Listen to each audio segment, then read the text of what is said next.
what is aperture? Aperture essentially is the eye of your lens, and it's measured in f-stop. So if you're buying a new lens and it says f/ and a certain number, it tells you exactly how low your aperture can go. F-stop is kind of backwards, so essentially the higher the f-stop number, the smaller your aperture, and the lower the f-stop number, the wider your aperture. Now, why is that important?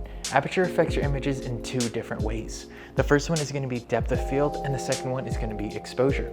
Let's go ahead and talk about depth of field. Simply put, depth of field is the blurriness of the background, also known as bokeh. So if you've ever seen images where the person or subject is very clear and the background is very blurry, it means there's a greater range of depth of field. Now, this is important to note because if you're a landscape or real estate photographer, you don't exactly need the lowest f-stop. You're gonna wanna shoot at a higher f-stop because you don't want everything to be blurry. You kind of want more things within the image to be in focus. So let's go ahead and talk about how it can affect exposure.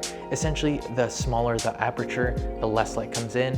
The wider the aperture, the more light is allowed to come into the image. So if you're shopping for a lens and you need one that's good for low light situations, it's gonna cost a little bit more, but look for ones that have an aperture of around f1.2 to 1.4. So I hope that answered the question.